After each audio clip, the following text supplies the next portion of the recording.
Bueno, buenos días para todos y para todos. Estamos empezando una nueva jornada de la primera Convención Internacional de Ambiente y Salud Infantil. Empezaremos con el primer simposio dedicado al Pacific Basin Consortium para el Ambiente y Salud.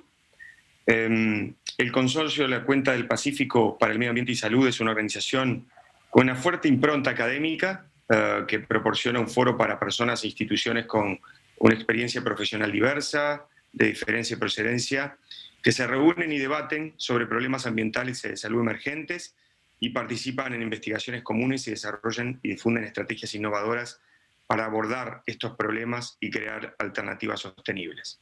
El Consorcio de la Cuenca del Pacífico surge en el año 1986, tuvo su sede en Hawái, luego en Filipinas, luego en Hawái y actualmente tiene su sede en la Universidad de Queensland, en Australia. Justamente en relación a la Universidad de Queensland, en Australia, voy a presentar al primer experto invitado en el día de hoy en este simposio, que es el profesor Dr. Peter Sly. Él es doctor en medicina, especialista en neumología pediátrica, es director y programa de Medio Ambiente y Salud Infantil del Centro de Investigación de Salud Infantil de la Universidad de Queensland, es director y del Centro Colaborador de la OMS para la Salud Infantil y Medio Ambiente, es un médico emérito en Medicina Respiratoria del Sueño del Hospital Infantil de Queensland, fue presidente de la Junta Directiva del Pacific Basin Consortium en el último periodo, actualmente es miembro emérito de la organización y tiene una amplia experiencia en investigación en fisiología respiratoria, en inmunología del desarrollo, en salud ambiental infantil. Es un referente mundial en la temática y ha tenido como objetivo en sus líneas de estudio comprender los mecanismos subyacentes a las enfermedades pulmonares infantiles crónicas para mejorar su tratamiento clínico y retrasar o prevenir su aparición. Sus tres principales áreas de expertise han sido la salud mental infantil, el asma y la fibrosis quística. Para mí es un placer personal poder invitarlo y poder presentarlo hoy como mentor y como referente al cual le tengo un enorme respeto. Su presentación se titula Interacciones entre exposiciones ambientales y COVID-19 en la salud infantil. Buenas noches, Peter, y muchas gracias por tu participación. Hola, Antonio. Muchas gracias, Antonio. Buenos días a todos. Les pido disculpas porque eso es más o menos mi español. Sé lo suficiente como para poder no morirme de hambre y pedir algo en los restaurantes. Es un placer estar con ustedes esta noche, bueno, o la mañana para ustedes.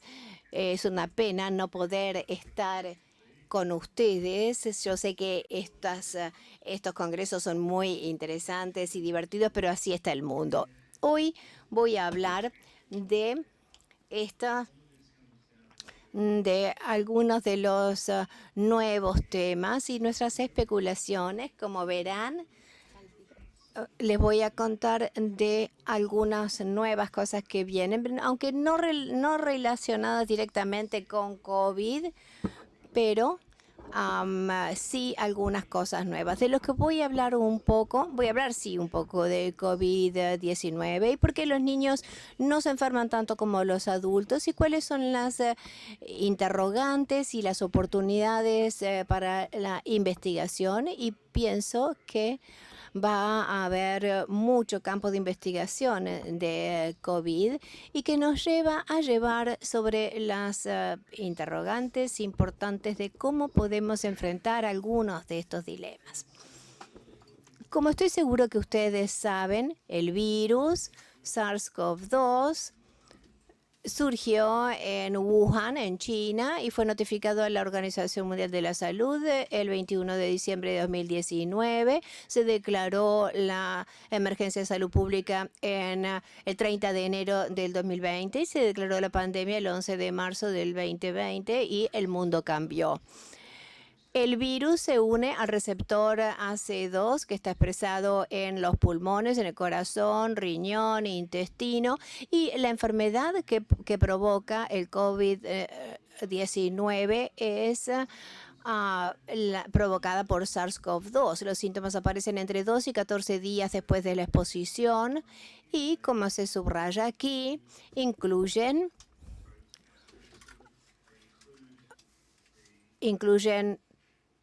tos, falta de aire, fiebre, escalofríos, dolores musculares, cefaleas, dolor de garganta, pérdida del sabor y del olfato, diarrea, y que ya nos da una idea de cómo funciona, y una enfermedad severa asociada con una tormenta de citoquinas sistémica, insuficiencia respiratoria y muerte, particularmente en adultos. Y en términos generales hay un 2,5% de mortandad, de fatalidad de casos globalmente, que no sería tan malo considerando otras enfermedades, pero como este virus se está difundiendo prácticamente sin control, eso ha hecho que falleciera mucha gente. Y esto es algo que saqué de internet hace un par de días, donde teníamos 51, casi 52 millones de casos a nivel mundial, con 1,3 millones de muertes prácticamente. Ven ustedes, por el tamaño de la burbuja, se ve dónde están ocurriendo la mayoría de los casos. En Australia tuvimos muchísima suerte porque lo logramos controlar en este momento, pero particularmente están atacados América del Norte, Brasil, Uruguay, debo decir, le está yendo mucho mejor, pero este es un virus que nos está provocando muchos problemas a nivel mundial. Entonces, ¿qué pasa con los niños? Estos datos vienen de Estados Unidos y sugiere que se infectan menos niños. Entre los que han dado positivo, la mediana de la edad de los niños es de 11 años. Y si ustedes miran la distribución etaria, verán que hay más niños grandes, en realidad 15 a 17 años, 32%, y menos niños más pequeños. Y la mayoría de los niños tienen una enfermedad leve, aunque hay algunos que desarrollaron un síndrome con shock tóxico y una vasculitis sistémica del tipo de Kawasaki. No estamos absolutamente seguros de qué relación tiene esto con la enfermedad severa que se ve en los adultos. Hay algunos estudios de pequeño tamaño, pero que sugieren que los niños tal vez tengan cargas virales más altas que los adultos, pero aún así tienen enfermedad más leve y no necesariamente se entiende por qué. Y el papel en la transmisión comunitaria no está dilucidado. Hay países donde las escuelas mantuvieron abiertas y los datos sugieren que los niños es más probable que los niños se contagien de la maestra que a la inversa, que es muy diferente de la mayoría de los virus respiratorios. Los niños son fábricas de virus y son muy buenos transmitiendo infecciones a sus padres y a los adultos que los rodean, pero COVID-19 tiene algo diferente que no comprendemos totalmente. De manera que el tema sobre las exposiciones en el ambiente de COVID-19, repito que hay mucha especulación, pero no hay demasiados datos duros. Ha habido informes que muestran una asociación entre una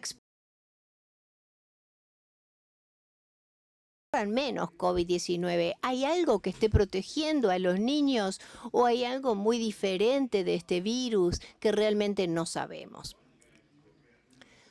Ahora voy a hablar de alguna especulación y una perspectiva diferente de mirar las cosas. Nosotros sabemos que en la enfermedad respiratoria hay diferencias, en cómo interactúan los virus y las bacterias y que potencian el riesgo de enfermedad. Estos son datos que vienen de una revisión escrita por un estudiante de doctorado en nuestra área, Briley, mostrando la interacción entre estreptococo neumonía y el virus respiratorio sincicial. Y hay 4 posibles mecanismos por los cuales podría ocurrir esto. En primer lugar,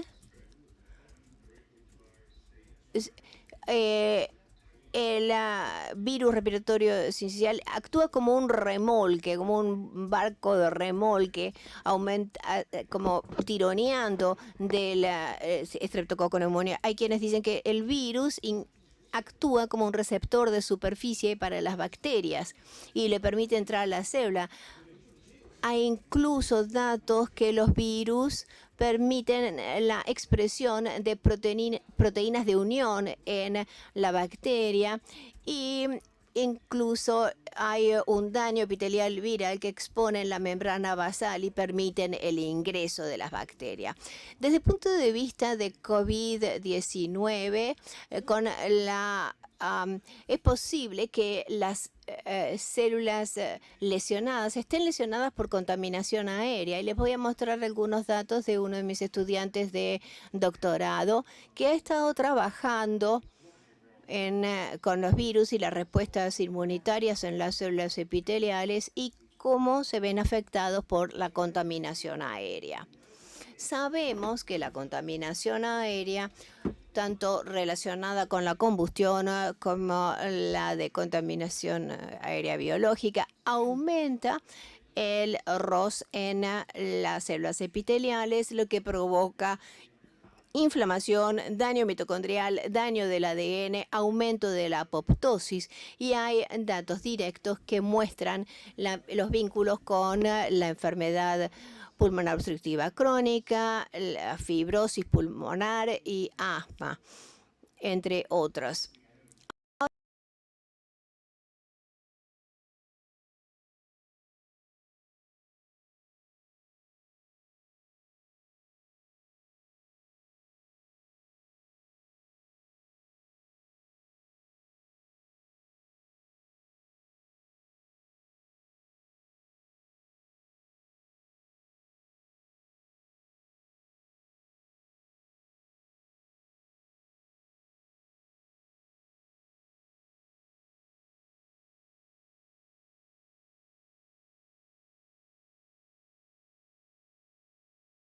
Radicales. Se hacen este extremo de los radicales y estos radicales tienen una vida media muy larga en el organismo y en los líquidos biológicos. Pueden entrar en ciclos de redox.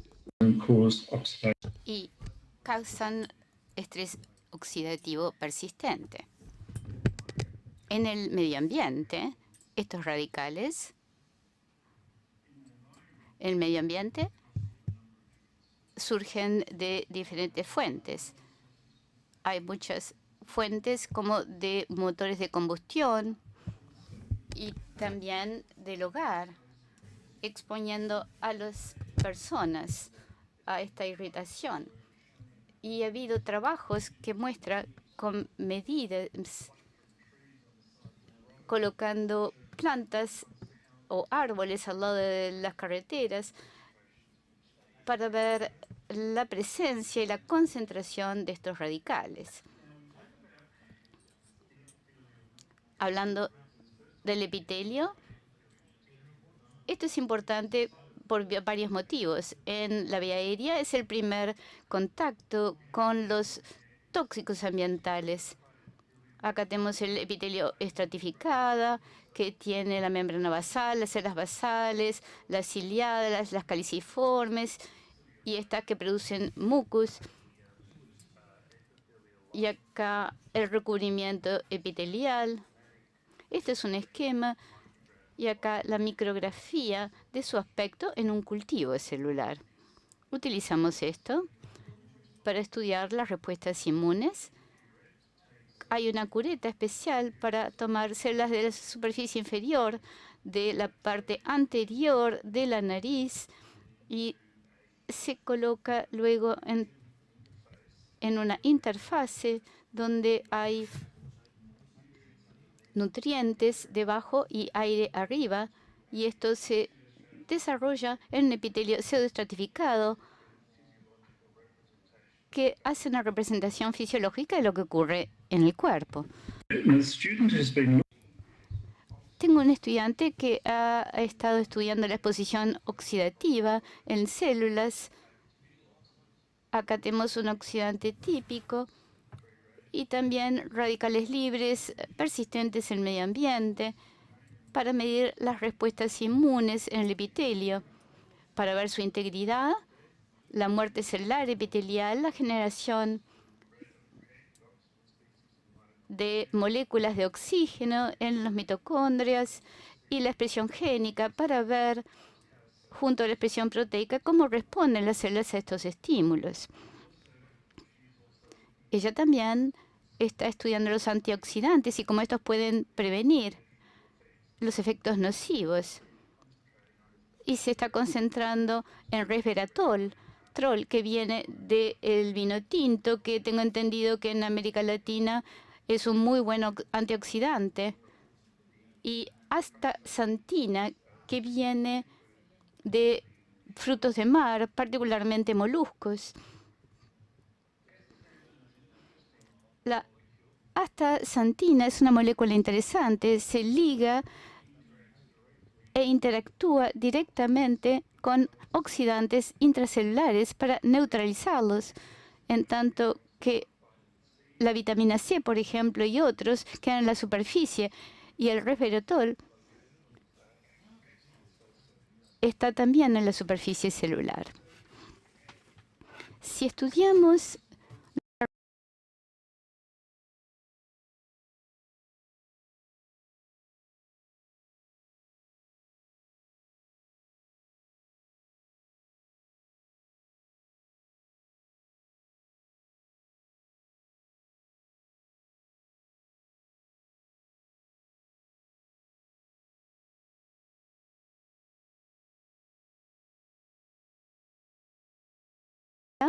y acá la tinción y la modificación.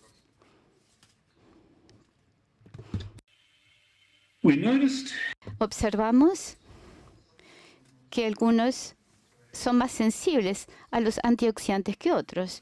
Y si estudiamos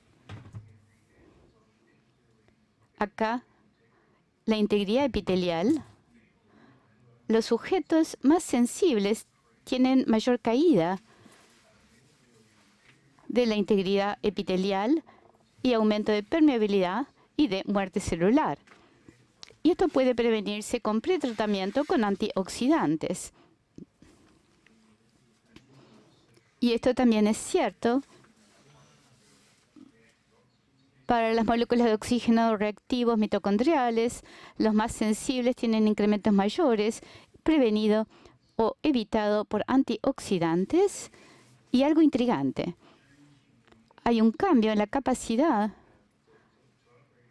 de regular hacia arriba el gen MUC5AC, que es el gen principal acá en la vía aérea para mucus. Y acá, cuando hay un estímulo de los radicales, esta capacidad para incrementar la producción de mucus, que no necesariamente es cuando hay antioxidantes presentes, en los sujetos sensibles no pueden tener este mucus protector, esta respuesta. Y esto puede ser subyacente a la susceptibilidad a la contaminación aérea y en particular la interacción entre los contaminantes aéreos y el COVID. Si miramos estos datos en forma global, el estrés oxidativo en el epitelio nasal disminuye la integridad del epitelio.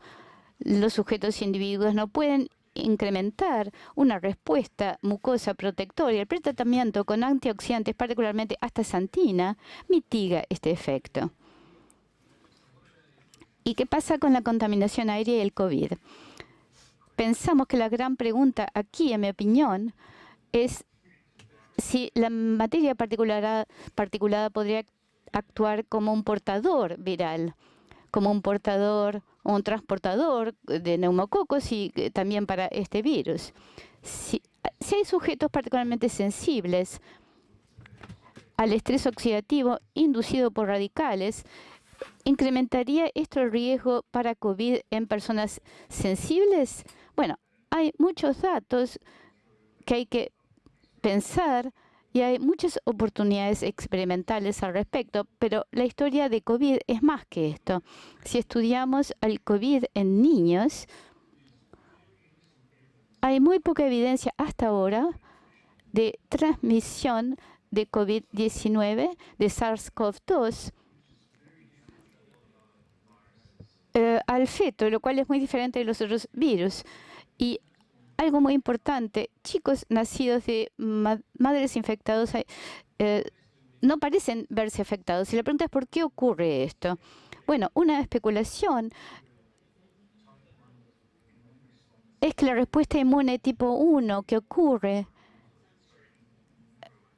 inútero, en el entorno inútero, y que es necesario para la sobrevida del embarazo y de la placenta, puede brindar protección contra este virus. Y de ser así, no sabemos cómo ocurre. De modo que se requieren estudios epidemiológicos de gran escala para determinar la verdadera transmisión y si hay efectos en las madres infectadas. Se requieren estudios mecanicistas con modelos en animales y estudios virales en la placenta y el líquido amniótico. Otra área de investigación que tiene interés se refiere a la susceptibilidad referida a la edad y a la susceptibilidad genética. Al continuar la división celular en la vida, la longitud del telómero en los neutrófilos se acorta en particular, y se sugiere que los telómeros cortos se asocian con incremento de la inflamación sistémica y formas más severas de COVID-19. Hay datos que sugieren que la longitud del telómero más corta, sea cual sea la edad, incrementa el riesgo de muerte. Es decir, que podría haber un fenómeno sencillo vinculado a la edad. Pero hay confusión respecto al receptor ECA2. Hay algunos estudios que sugieren que los niños tienen más de estos receptores en pulmón, pero no se confirma siempre. Y hay estudios que muestran más receptores. Los que sí lo muestran dicen que quizás de un modo extraño esto puede ser algo que impacta mucho en la enfermedad. También se ha sugerido que la inmunidad antiviral puede variar en los chicos en comparación con los adultos. En general, los chicos más susceptibles son más susceptibles a las infecciones virales respiratorias, pero hay estudios que sugieren que las células epiteliales de la vía aérea de niños producen más interferón lambda que los adultos cuando están infectados con SARS-CoV-2, y esto se vincula con disminución de la carga viral en los cultivos celulares de estos chicos. Nuevamente, esto es lo opuesto de lo que ocurre con muchas otras infecciones virales respiratorias. SARS-CoV-2 es un coronavirus, pero el coronavirus es un virus muy común. Y en los niños hay infecciones de coronavirus todo el tiempo. Hay datos de una cohorte desde el nacimiento en Brisbane que hemos seguido hasta los 7 años. Y al comienzo de su vida, en los primeros 2 años, los padres hicieron hisopados nasales y los enviaron semanalmente para medir los virus respiratorios, incluyendo 4 coronavirus endémicos. Y en esta cohorte de niños sanos, 11,5% de los niños tenían al menos un coronavirus en los primeros 6 meses, 33,4% a los 12 meses, 53% a los 18 meses y 70% a los 2 años. Y la mayor parte de las primeras infecciones se asociaban con síntomas respiratorios leves. 20% de las infecciones eran asintomáticas. Esto plantea la posibilidad, si las infecciones con coronavirus inofensivos, digamos, protegen a los niños contra el COVID-19. Y de ser así, ¿por qué se pierde esta protección en los adultos? Y podría haber muchos motivos para esto, y no sabemos si hay anticuerpos con potencial de reacción cruzada para coronavirus como familia. Y esto es otra área entonces de interés para investigación. De modo que hay muchas preguntas sin responder y oportunidades de investigación. Algunas requieren estudios de gran escala epidemiológicos, pero creo que también hay muchos estudios mecanicistas de utilidad, sistemas de cultivos celulares que reflejan la fisiología en vivo y modelos con animales. Pero creo que es importante que todos pensemos transversalmente cómo el SARS-CoV-2, COVID-19 nos indica y cómo modifica el modo como pensamos, porque no sigue las reglas habituales. Los niños son vulnerables a las exposiciones ambientales, pero no parecen presentar la misma severidad de la enfermedad con exposiciones comparables. Bueno, me detengo aquí. No sé si hay preguntas, Antonio. Por supuesto que las responderé en caso de haberlas. Muchas gracias por su atención. Ok, thank you. Bueno, muchas gracias. Thank you, Peter. Muchas gracias, profesor Sly, por su brillante presentación en un tema tan actual y tan preocupante para todos en relación a al COVID, al SARS-CoV-2, a la pandemia y a las interacciones con factores ambientales y riesgos ambientales que están en la agenda de estas 48 horas en la convención. Bueno, ahora vamos a dar unos breves segundos para que la doctora Cormier pueda incluir su presentación y ya la presentamos para seguir con el simposio del Pacific Basin Consortium.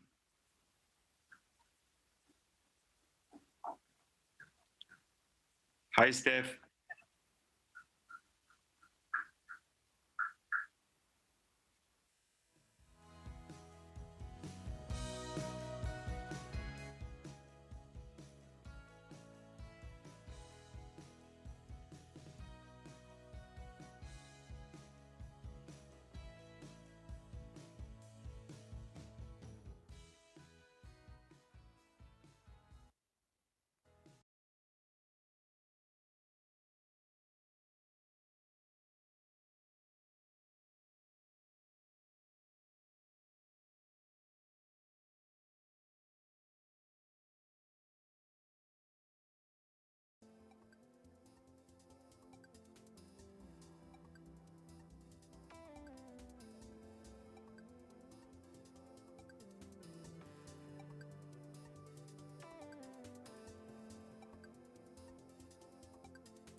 Muy bien. Bueno, vamos a retomar entonces el simposio, ahora con la presentación de la doctora Stefania Cormier. Ella es directora del programa de investigación Superfound de la Louisiana State University. Es líder del núcleo de administración y dirige el proyecto de investigación biomédica titulado Radicales libres ambientalmente persistentes que alteran la homeostasis inmunológica pulmonar. Es profesora de ciencias biológicas de la Universidad Estatal de Luisiana e inmunología y toxicología respiratoria en el Pennington Biomedical Research Center y es profesora honoraria del Child Health Research Center de la Universidad de Queensland en Australia. Es experta de renombre mundial con más de 20 años de experiencia en el campo de la inmunología pulmonar y de la toxicología, estudiando las respuestas inmunológicas y fisiológicas pulmonares a las exposiciones ambientales y a las infecciones virales del tracto respiratorio, y actualmente es presidenta del Pacific Basic Consortium, y bueno, y estoy honrado de poder ser su vicepresidente en estos 4 años desde el 2019. Así que, Stefania, the floor is yours. Thank you, Antonio. Muchas gracias, Antonio. Muchas gracias por invitarme. Buenos días. Acá tengo el perro al lado desde mañana. Es un placer estar aquí. Es un placer estar más temprano de lo que estuve ayer. Hoy les voy a hablar de algunas de las cosas de las que empezó a hablar Peter, que es la contaminación aérea, y en especial vamos a estar hablando de la contaminación aérea y el impacto que tienen las infecciones de la vía respiratoria. O sea que es bueno que esta charla venga después de la de Peter. La contaminación aérea, como decíamos, bueno, ayer oyeron que es la quinta causa en importancia que produce la muerte y que es responsable de 4.2 millones de muertes mundiales, y 400.000 de esas muertes son niños menores de 5. O sea que es desproporcionado el efecto. Aquí tienen, estas son áreas, estos son países donde tienen un aumento de la contaminación del aire de interiores, y aquí ven ustedes en los diferentes colores la cantidad de muertes por la contaminación aérea.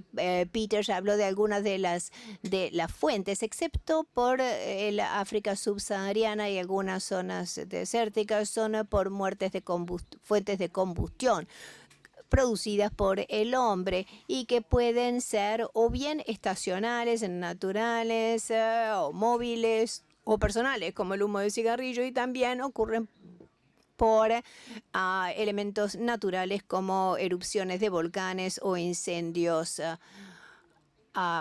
de bosques. Y hay mucha gente que no se preocupa de el aire, la contaminación aérea fue en exteriores, y aquí tenemos la de interiores, y ven que la de interiores aumenta drásticamente en el 2000. Ahora, ustedes podrían pensar que esto es China, un hogar en China, pero esto es un hogar en Colorado.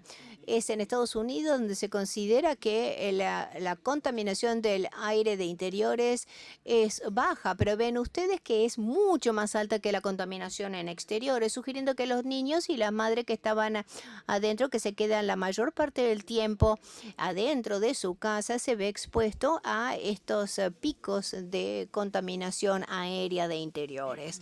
Esto es en el mundo, ven la contaminación aérea de los hogares. Aquí, esto es Estados Unidos, ven, pero hay áreas donde la contaminación aérea es más alta y las muertes por esa causa son significativamente mayores.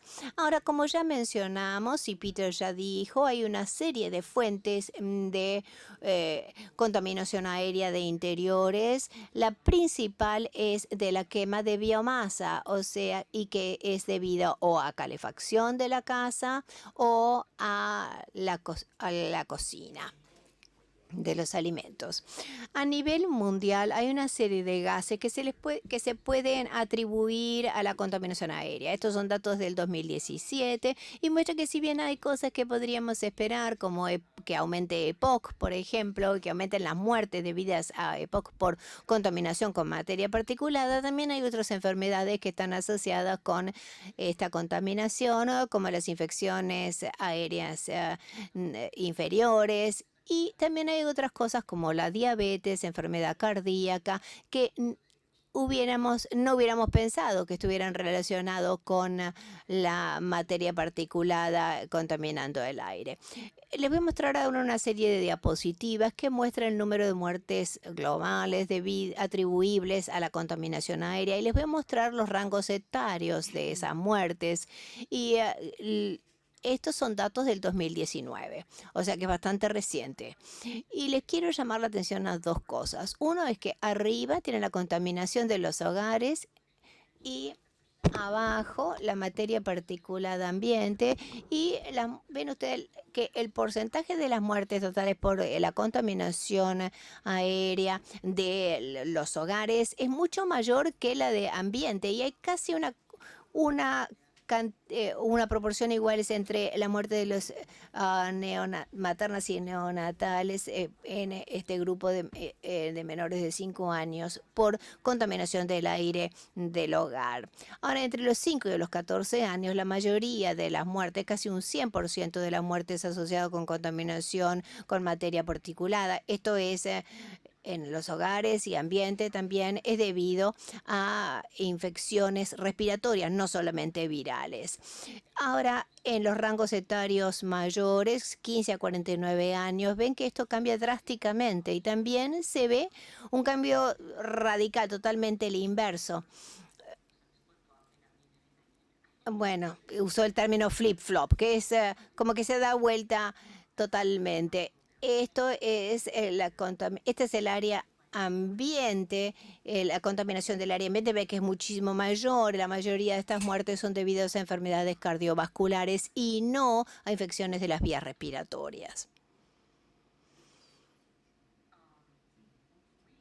Nosotros pensamos y hemos estudiado durante mucho tiempo cómo se generan las partículas por combustión y por qué producen estos, por qué son dañinas. Y cuando buscamos los componentes, se puede estudiar el componente biológico, el componente de metales o la materia particulada, pero hay que estudiarlo como una unidad integrada. Y Peter hizo alusión. Lo que encontramos en estos radicales generados por la combustión es que si uno lo considera como una unidad integral, es una especie que actúa como una mezcla, que son los radicales detectables persistentes y lo llamamos porque aquí ven ustedes, esto es de incineradores, estos son diferentes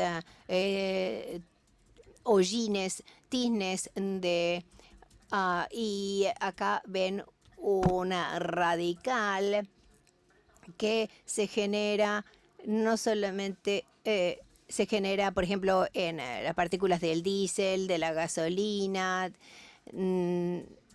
y humo de cigarrillo. Y ustedes ven que el pico y el valle indica la cantidad de radicales presentes y lo que realmente es interesante y que nosotros no sabíamos si esto sería o no un problema, son los cigarrillos electrónicos. Esto es materia particulada de los cigarrillos electrónicos y ven que también tienen estas especies radicales. Ahora lo que es interesante es la cantidad de radical. Entonces, la materia particulada 2.5, medimos los radicales dependiendo del área. Uno a la 16, uno a la 17 radicales y ven ustedes que la cantidad de radicales es 2 logaritmos más bajo que esto por gramo. Y la cantidad a la que uno puede exponerse por materia particulada es muy diferente a la del cigarrillo normal, pero ven que la cantidad es importante. Y lo llamamos radicales libres persistentes porque esto es de Baton Rouge, Luisiana, que es cerca de donde vivo.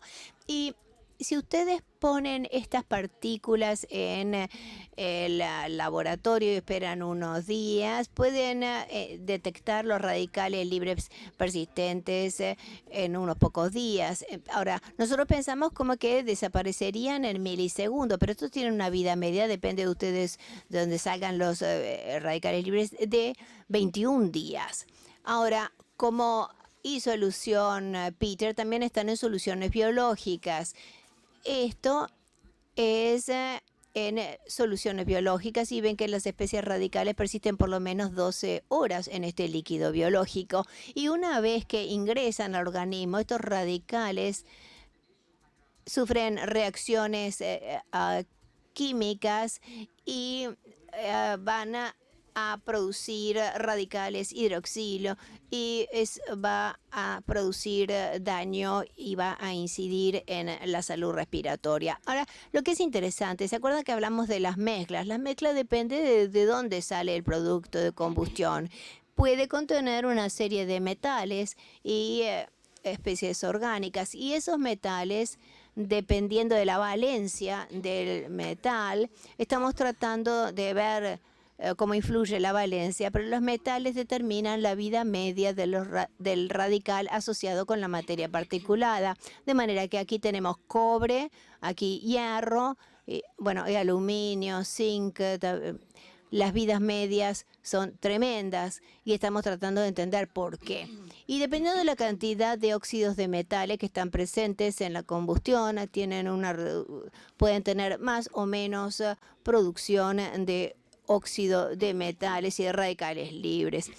Cada año mueren 1.96 millones de personas por infecciones respiratorias agudas como resultado de la contaminación de interiores. Y aquí ven ustedes la relación entre la contaminación aérea, ambiente y de los hogares.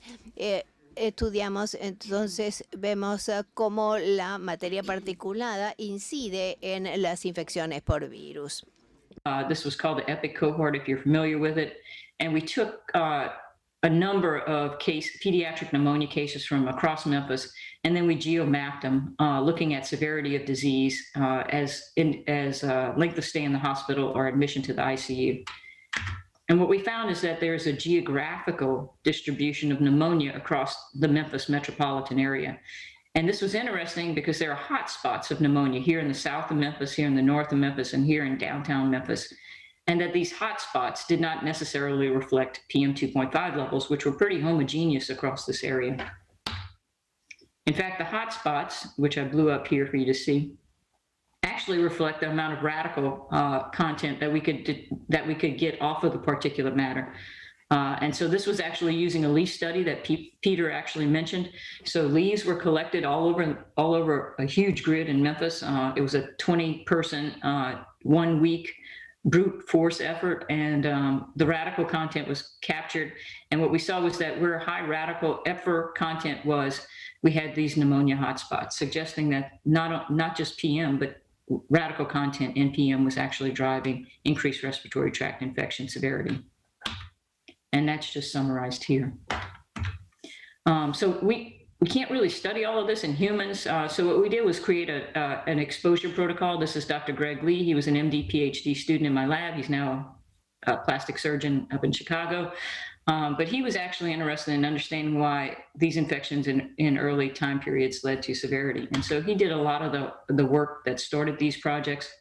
And what we're showing here is severity from influenza following exposure to these EPFRs or these radicals. And what we're looking at several different groups. You don't need to know them all, but this is flu infected alone. There's some mortality associated with infecting infant mice with flu, as you would expect. And then if you expose them to these radicals, that mortality increases dramatically. But if you expose them to particles alone, which is shown here, the mortality is not really different than that of flu infected alone. And if you add antioxidants like human SOD, using transgenic mice, for example, you can reverse that mortality. So we were really interested in why that was occurring. And I had actually added some slides, but I guess I didn't save it. So one of the things I'm going to say, because I don't think I added them in the right place, I was talking, while Peter was talking, I was adding them. But one of the things we saw is we were thinking it was the epithelial integrity, sort of like Peter's number D for SARS-CoV-2, in that the epithelial integrity is destroyed and that the virus just has access to the lower airways and then to the rest of the body.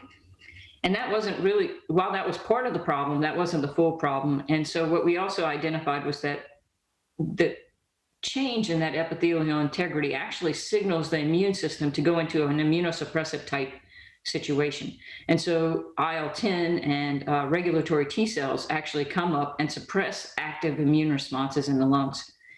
And so we published that, and then we started moving on to understand why the epithelium didn't repair as well. And so there's a cytokine that's called IL-22, and it has a significant role in repair of airway epithelium. It's responsible for increased mucus production. It's responsible for producing antimicrobial peptides, increasing cell proliferation so that you can repair that epithelial layer and therefore prevent secondary infections. So we started looking at IL-22 in this mouse model. And what we saw was really interesting. So these are fairly complicated slides. We're looking at infection exposure days here. So these are infant mice that are being exposed to EPVIRS. And you can see that when they're exposed to EPVIRS, they upregulate IL-22 to repair the airway. And then after it's repaired, it goes back to baseline levels.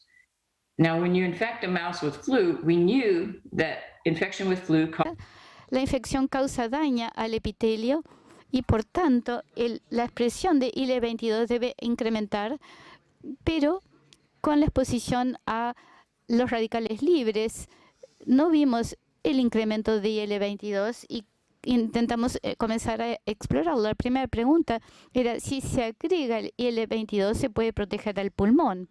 Y esto muestra albúmina, que es un indicador de la integridad del epitelio pulmonar, y con la exposición a los radicales libres se compromete el epitelio al agregar IL-22 una vez por día. Un día posexposición y 2 días posexposición se puede proteger la vía aérea, mejorando la sobrevida, de modo que esto es sobrevida con IL-22 y acá con influenza luego de la exposición. Estas eran las diapositivas que pensé que no tenía. Ahora las tenemos que saltear. Pido disculpas. La pregunta era ¿por qué la IL-22 no se mantenía durante la exposición a los radicales libres? Y hay muchos motivos y mecanismos que impulsan la expresión de IL-22. En primer lugar, se expresa en una serie de células, en las linfoides innatas, TH17 o 22. Pero el efecto es el mismo. La IL-22 ayuda a la reparación epitelial, produciendo péptidos antimicrobianos y protegiendo al huésped. La IL-22 típicamente es inducida por este receptor de hidrocarbono, que de hecho es un receptor que reconoce los metabolitos microbianos y tóxicos que entran al agua como radicales libres. Estos metabolitos microbianos del metabolismo de los alimentos y otros subproductos pueden desencadenar estos cambios de expresión de IL-22 en este receptor. Estudiamos el microbioma primero porque había bibliografía que sugería que puede influir al pulmón. Y cuando estudiamos el microbioma, cuando se estudia la materia particulada, hay una caída de las moléculas presentes. Este es el índice de Shannon, que indica el número de moléculas en la muestra. Acá se ve la exposición y acá había menos bacterias y hay diferencias en ciertas especies bacterianas y son muy diferentes en su forma de poblar el intestino. Acá animales expuestos a radicales libres y acá no expuestos. Nuevamente son ratones muy jóvenes, de menos de 7 días. Recuerdan que vimos triptófano en otra imagen. El triptófano, la microbiota puede captar el triptófano y lo metaboliza para formar indol. Acá en ratones expuestos y no expuestos, y la cantidad de indol que producen es diferente. Y es muy importante para el receptor de hidrocarbono para producir IL-22. La pregunta es si se puede aumentar el indol para aumentar los niveles de IL-22. Estudiamos primero si tiene un efecto sobre el pulmón.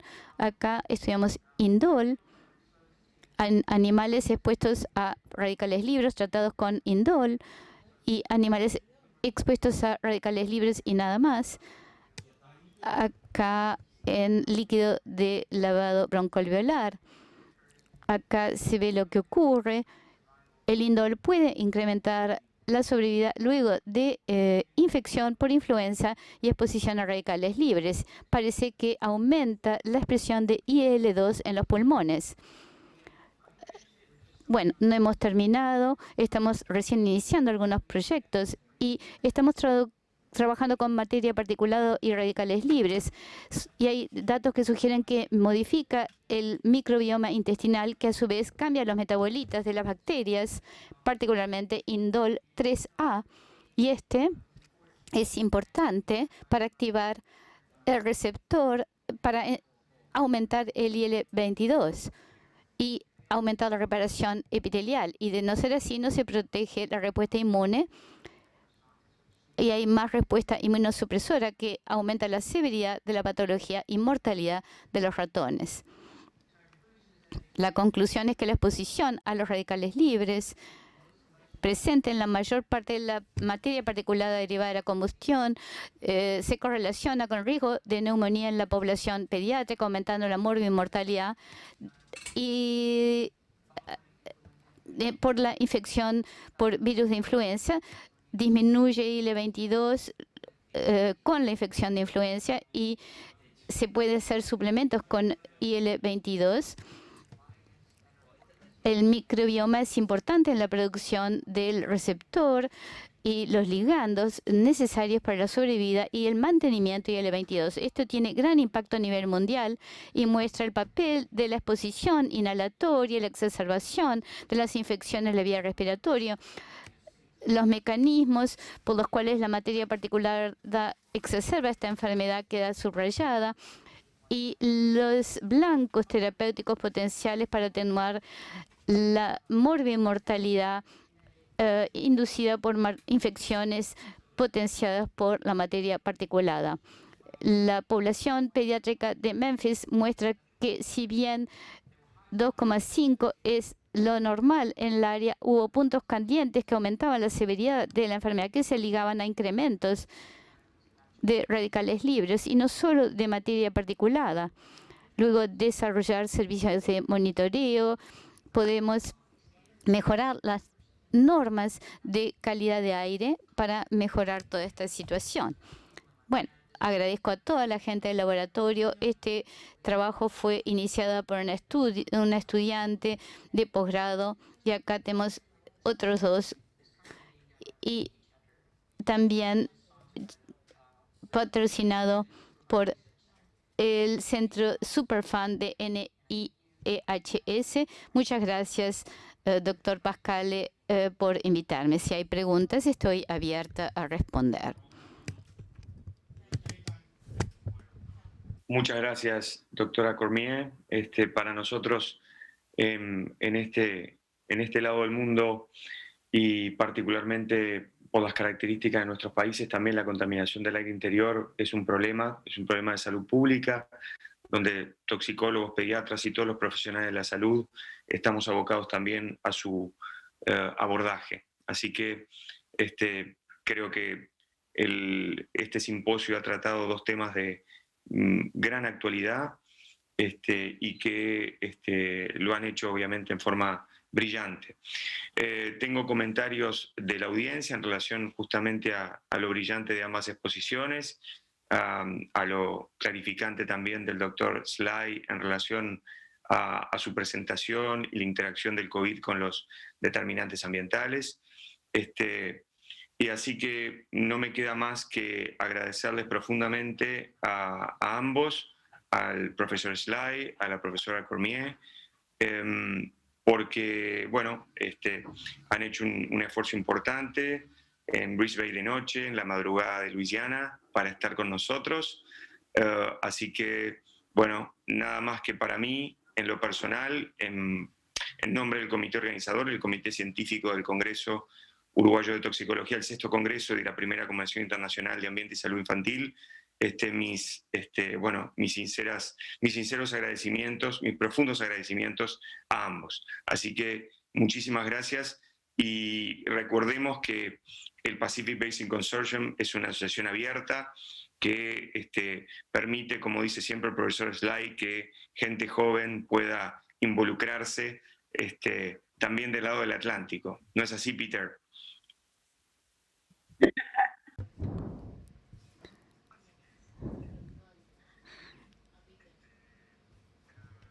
Bueno, vamos a dar por cerrado entonces este simposio y luego de un pequeño break seguimos con la conferencia de la doctora María Neira de la Organización Mundial de la Salud. Así que, bueno, continuamos en unos minutos. Muchas gracias, muchas gracias. Chao.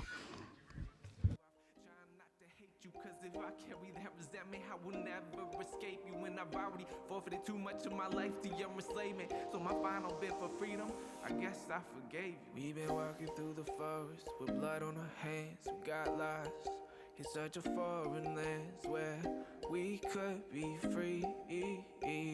We could be free.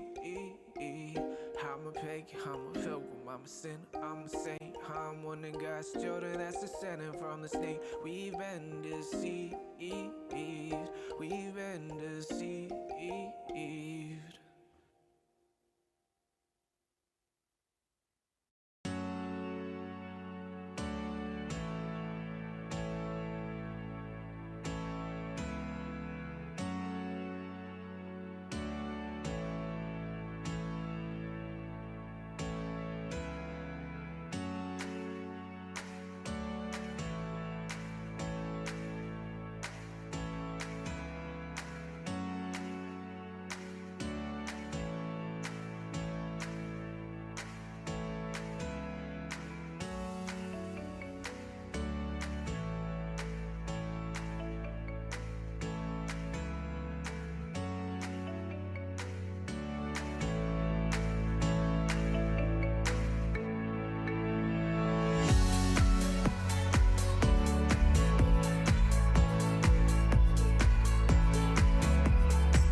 the game. It's a rich thing.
Buenos días, continuando con la convención, vamos a la doctora María Neira, directora del Departamento del Medio Ambiente, Cambio Climático y Salud de la Organización Mundial de la Salud, que a lo largo de su mandato ha dirigido y asesorado sobre políticas y gestión en áreas claves de salud ambiental, y nos disertará su conferencia de riesgos químicos ambientales y contaminación del aire, oportunidades para su inclusión en políticas de salud y ambiente. Muchas gracias, María. Muchas gracias a vosotros por la invitación y la verdad es que muy buenas tardes desde Ginebra. Es un placer conectarme con vosotros y no os voy a esconder que también un placer poder hablar en mi lengua, aunque no llego a pronunciarla tan bien como a vosotros con esa G tan impresionante, pero lo intentaré.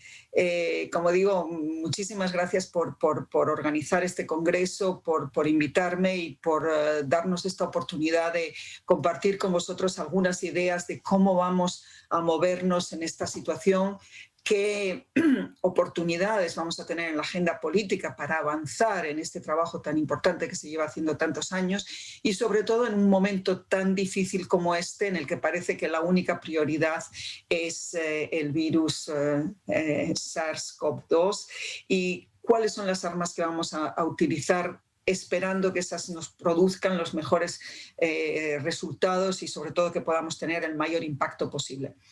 Voy a compartir con vosotros algunas ideas, 5 pilares generales que me gustaría que, si luego tenemos la oportunidad, podamos discutir un poco más ampliamente, ¿no? Tenemos un problema, no cabe duda que tenemos un grande problema. Nunca en la historia de la humanidad reciente nos hemos confrontado a un problema de salud pública como este, no tanto por el problema en sí, sino todo lo que ha causado a nuestra sociedad, ¿no? El problema sanitario unido al problema económico que representa para muchos de los países que lo están sufriendo, si no es para casi toda la economía global, y el problema social. En el medio de todo esto, evidentemente, otras agendas, otras prioridades de salud pública tienen que salir adelante, tienen que seguir no solo con el mismo ímpetu, sino probablemente incluso con uno mayor.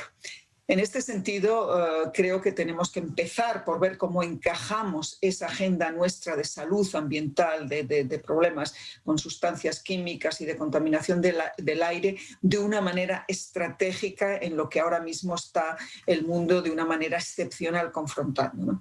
Y en este sentido, pues creo que hay que empezar reconociendo que estamos ante una situación excepcional que va a requerir respuestas excepcionales también y liderazgo excepcional, una capacidad de influencia por parte de los profesionales sanitarios creo que todavía más importante de la que están teniendo hasta ahora y de asegurarnos de que nuestra voz se va a oír de forma adecuada. Pero sí es cierto también que tendremos que ser en nuestro mensaje, sobre todo a los ciudadanos, tendremos que ser muy positivos y orientados a la acción y no a añadir a esa situación que el ciudadano está viviendo en este momento, que es de grave preocupación, casi me atrevo a decir un terror psicológico que está confrontando y evidentemente no está preparado en este momento para oír noticias todavía peores y noticias todavía más apocalípticas, más desastrosas y francamente ahí tenemos que ser astutos, si puedo utilizar esta palabra, en cómo vamos a encajar esos mensajes. Y en ese sentido, en la OMS hemos reflexionado sobre eso y hace ya algunos meses presentamos una cosa que decidimos llamar Manifiesto para una recuperación post-COVID saludable y verde, entendiendo por verde políticas sostenibles, ¿no? Entendiendo que había que proponer iniciativas que fueran positivas que además promovieran una recuperación económica y social y una recuperación desde el punto de vista de empleos. Y creo que lo tenemos y que además puede presentarse a la sociedad, al ciudadano, de una manera muy positiva, diciéndoles: hemos estado viendo la debilidad de nuestro sistema sanitario, la debilidad como ciudadanos, como seres humanos a un virus. Vamos a intentar poner todas las medidas para reducir al máximo posible esa vulnerabilidad, para que nuestra salud sea menos vulnerable, y esa manera de hacerlo es poner muros de contención que van a ser en general muros de contención verdes, es decir, va a ser en general reforzar la salud ambiental, y eso va a tener un beneficio para hacerte menos desprotegido como ciudadano.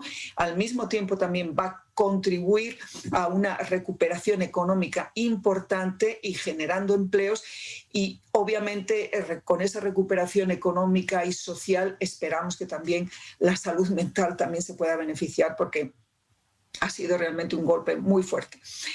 Entonces, estamos en un momento en el que los gobiernos están destinando una gran cantidad de fondos de inversión, de fondos de incluso préstamos, de paquetes de estímulo económico para esa recuperación económica after COVID.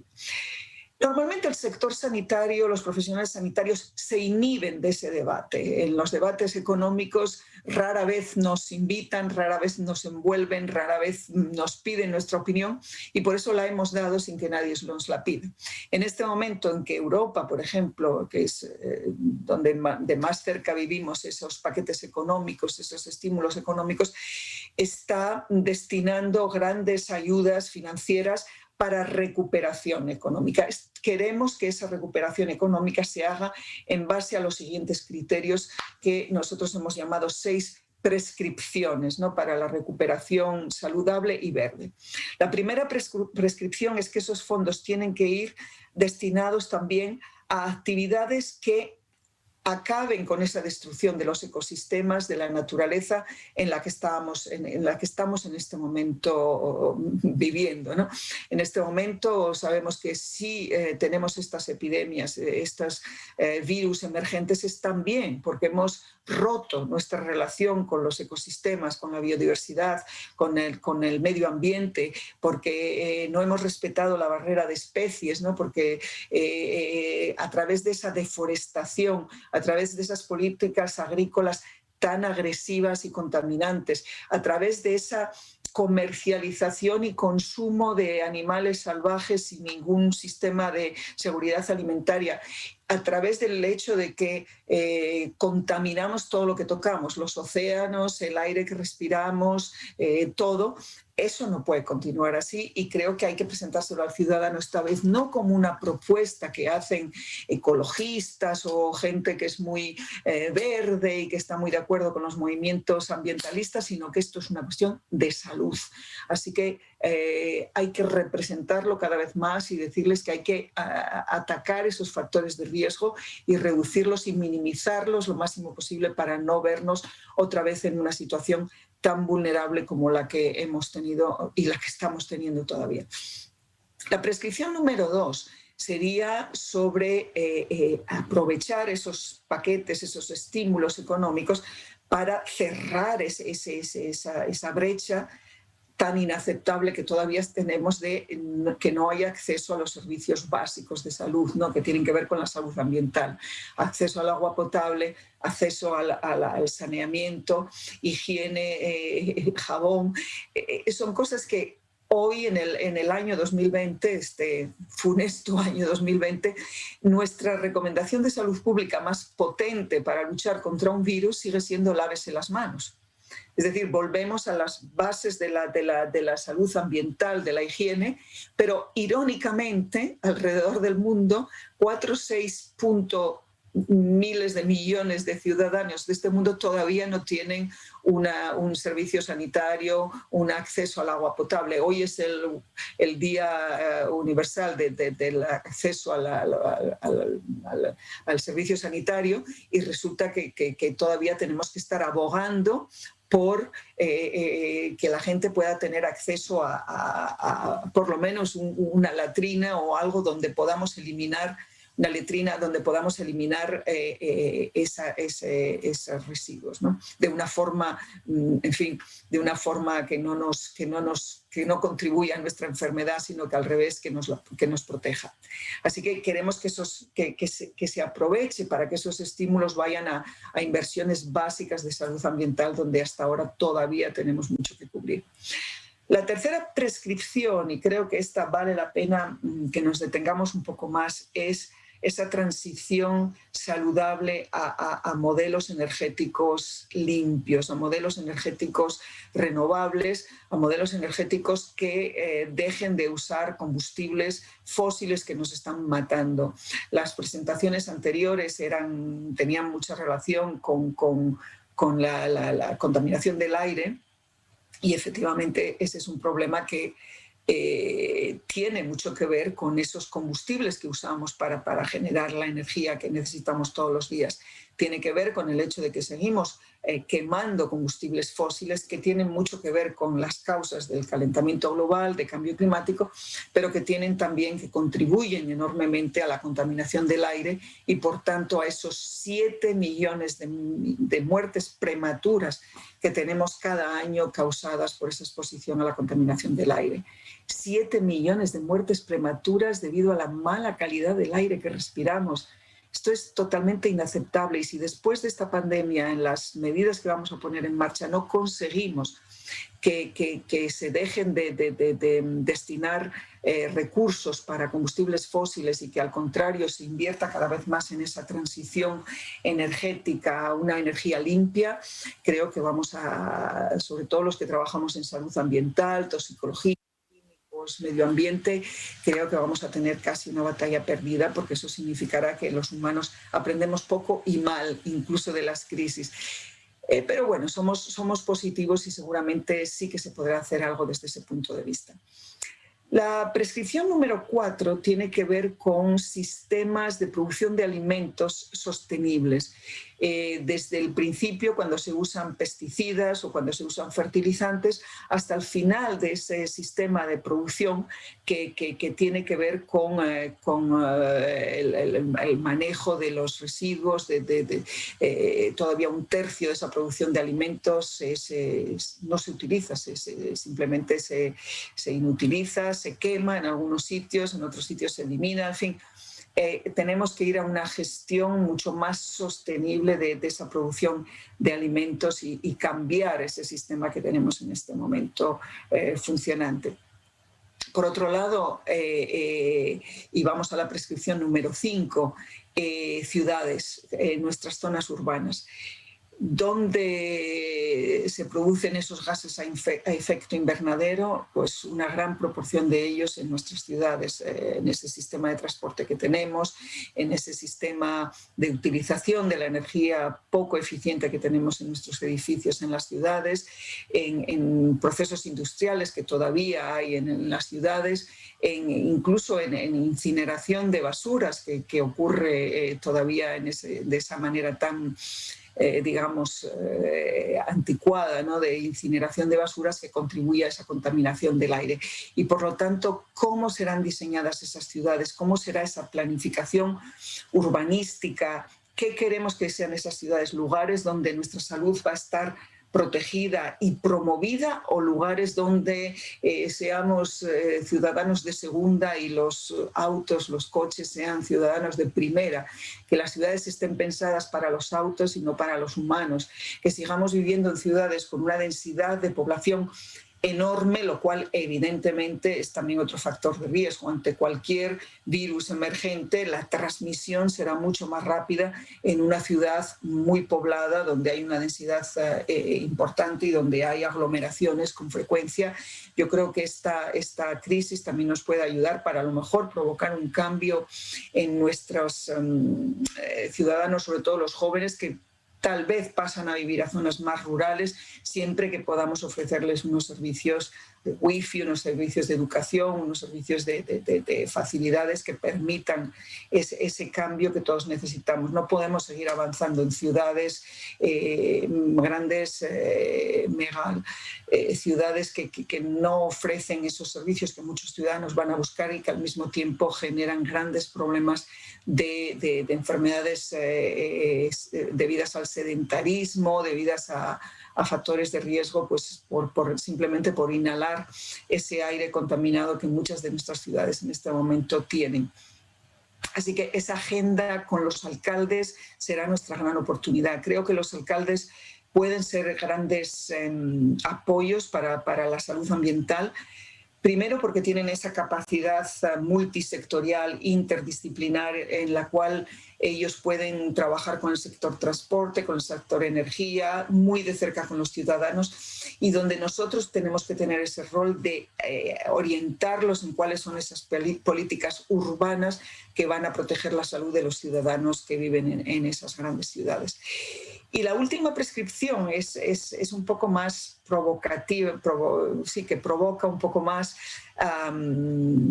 que es paren de usar el dinero de los contribuyentes, las tasas de los contribuyentes para subvencionar combustibles fósiles.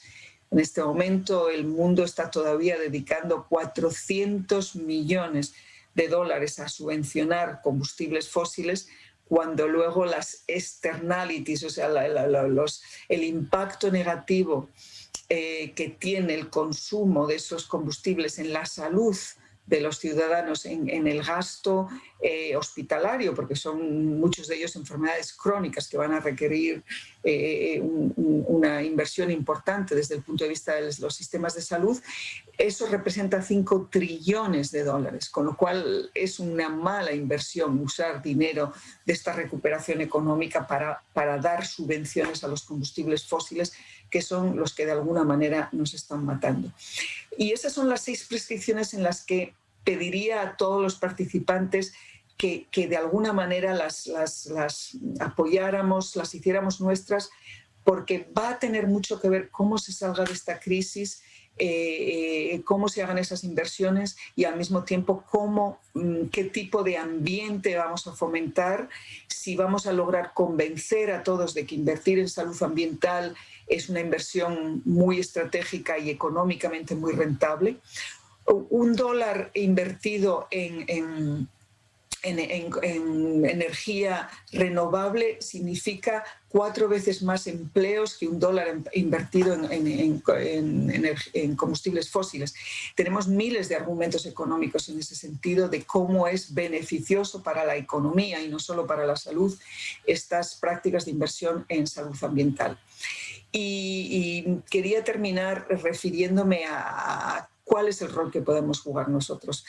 Primero, creo que tenemos un rol excepcional en este momento. No podemos limitarnos a proveer la ciencia que se necesita para tomar decisiones, sino que tenemos también que estar preparados con argumentos económicos, con argumentos de utilización de oportunidades políticas para hacer oír nuestra voz. Todavía tenemos una credibilidad importante cuando se hacen sondajes para ver qué papel juegan el sector, los profesionales de la salud, y creo que en este momento más que nunca, así como en el siglo XIX y XX, nuestra gran causa fue el acceso al agua potable y saneamiento. Este año tiene que ser la salud ambiental, las inversiones en agua y energía, que tanto van a tener que ver después con la producción de sustancias químicas, qué tipo de recuperación económica, sostenible y social queremos para todos. Así que estoy convencida de que jugamos un papel, no podemos renunciar a él.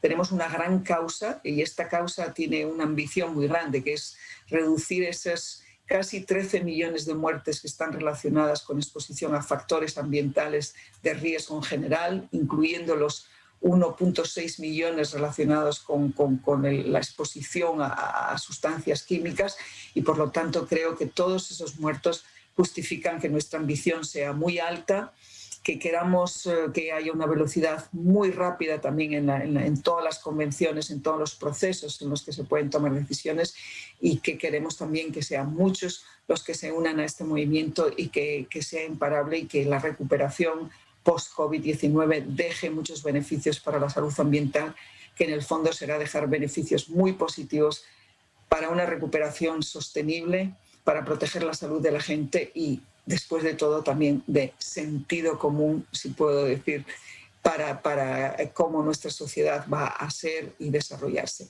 Y bueno, muchas gracias por su atención. Estas eran las reflexiones que quería compartir con todos ustedes, y por supuesto encantada si hay alguna pregunta de intentar responderla. Gracias.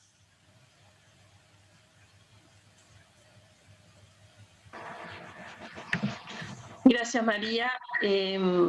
Muy interesante y todo lo que has dicho en esta charla, importante, y ser parte de estas prescripciones que uno puede ir desarrollando de a poco.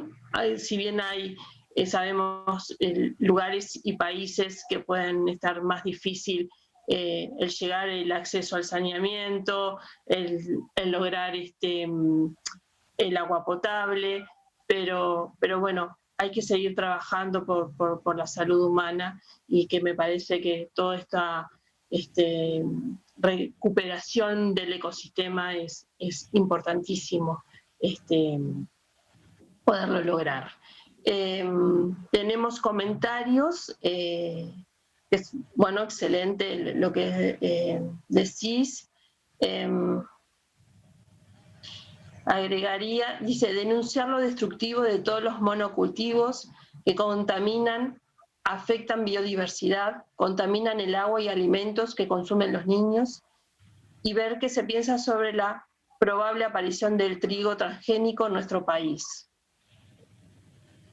Eso sería un comentario sobre plaguicidas. Y trabajadores que deambulan con enfermedades múltiples no diagnosticadas o relacionadas a lo laboral, como la enorme exposición a plaguicidas. Excelente disertación. Bueno, pues muchísimas gracias por los comentarios. Está claro que veo en Uruguay el tema de los plaguicidas es un tema importantísimo. Y yo lo que sí recomendaría es, como decía antes, intentar encontrarle el lado, darle un poco la vuelta, ¿no? Estamos en un momento muy delicado donde hay poco espacio para contarle a la gente más problemas que los está afectando. Entonces tenemos que usar una táctica muy estratégica, ¿no? Valga la redundancia, que es si reducimos el uso de plaguicidas o si nos movemos a estas prácticas agrícolas durables, sostenibles, que tienen todos estos beneficios, va a haber un beneficio de la salud de tanto. O sea, poner nuestro mensaje siempre en positivo. ¿Cuántas muertes podríamos evitar? ¿Cuántos problemas de salud podríamos evitar? Además, esta posibilidad de que este tipo de agricultura más sostenible tiene una ventaja también en el corto y medio plazo en cuanto a un tipo de trabajos, de empleos que se van a generar, los llamados empleos verdes, y todo esto dentro de la agenda de cambio climático, que Uruguay tiene un papel importante, tiene varias agendas políticas en las que se puede incorporar. Creo que tenemos que, cómo empaquetamos nuestra información y cómo nos organizamos en este combate que tenemos enfrente de nosotros, en este momento va a ser crítico. Porque, como digo, de una parte hay muchos fondos destinados a lo que llaman la recuperación, que pueden ir en la pésima dirección y no proteger la salud, sino lo que se llama un rápido crecimiento económico, mal interpretado, porque es rápido, pero va a generar otros problemas de salud que en el fondo el trade-off es malísimo, ¿no? Así que vamos a tener que reinventarnos, no solo en toxicólogos o especialistas en salud ambiental, médicos y otro tipo de profesionales, vamos a tener también que ser buenos comunicadores, tener los argumentos justos y saber poner al ciudadano en nuestra parte, demostrando todos esos beneficios positivos y moviéndolos a nuestra causa lo más posible en este momento. Bien, bueno, muchas gracias, María, agradecidísimos que nos pudiste mechar en tu agenda tan apretada y bueno, y reiterar el gusto de conocerte y de haber participado. Eternamente agradecidos. Bueno, soy yo la que os agradezco y de nuevo mil gracias por la invitación y adelante con este esfuerzo. Sé que sois grandes campeones en esta lucha y tenéis una buena representante en Ginebra con nosotros que creo que lleva la bandera de Uruguay, aunque no la enseñe, pero sabemos que la lleva, así que encantada y de nuevo adelante con este esfuerzo que tenemos mucho por delante. Gracias a todos. Hasta la próxima. Gracias, muchas gracias.